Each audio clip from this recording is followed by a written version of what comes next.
Salutare prieteni și bine m-am găsit la primul tutorial pe canalul Paul Gaming.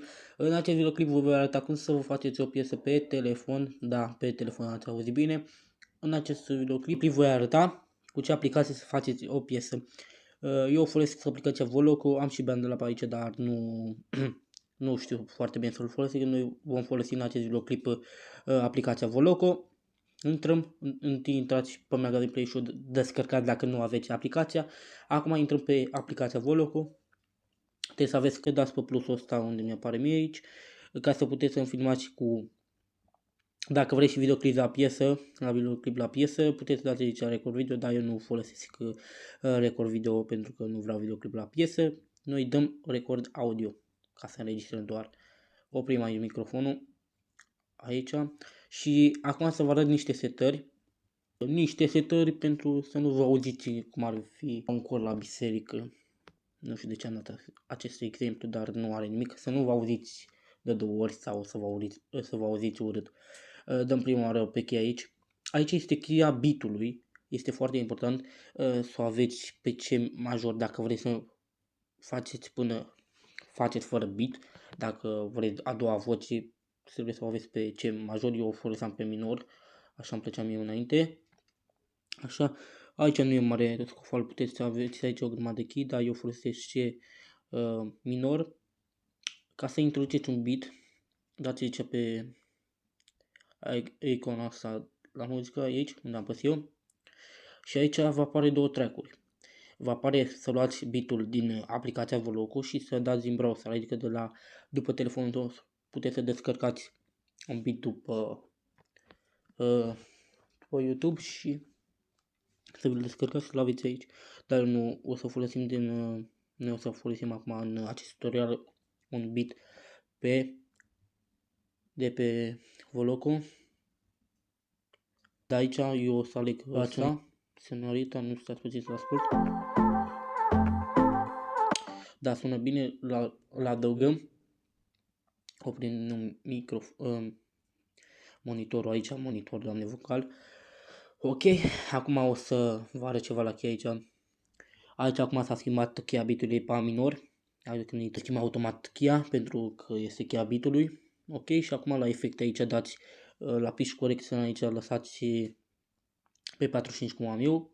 Aici la hardtone puteți să dați aici natural tone fără autotune. Dar aici este voce de robot, mi se pare, dacă nu mă înșelam. Dar eu o să folosesc hardtone.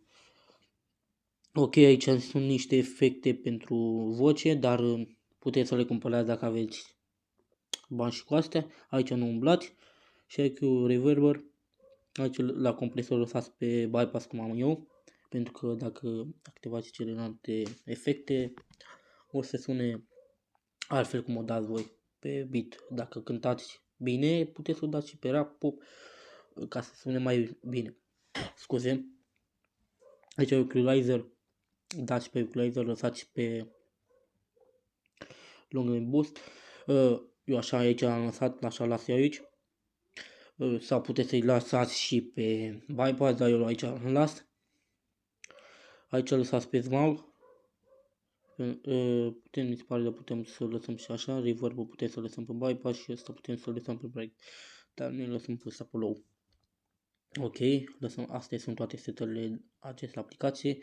Ok, ca să putem să registrăm, puteți dați pe butonul acesta roșu și eu o să revin când am înregistrat să vă arăt cum înregistrăm. Am revenit, ca să puteți să auziți și să dăm puțin volumul la încet, puțin.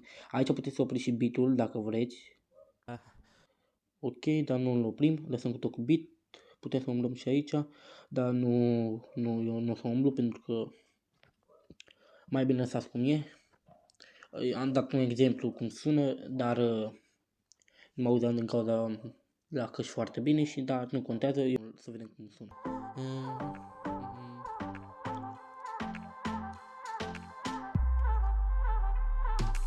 Îmi place de ea foarte bine, îmi place de ea foarte bine, îmi place de ea foarte bine, îmi place de ea foarte bine. Fata este frumoasă, top, top, top, fata este frumoasă. Da, așa sunt exemplu, nu m-am gândit la versuri, dar nu contează, puteți să vă gândiți și să faceți o piesă foarte lungă. Ca să salvați piesa, puteți să dați next se încarcă puțin, așteptăm să proceseze vocea. Ok, așteptăm, ne-a dat aici. Ok, puteți să dați aici, să-i puneți un nume, o lăsăm așa. Ok, stați puțin, mai dăm o dată că am ieșit din greșeală. I-am dat next iar o dată, putem aici și puteți să-i dați aici sus, în bara de dreapta sus, puteți să-i dați save, îmi permiteți și...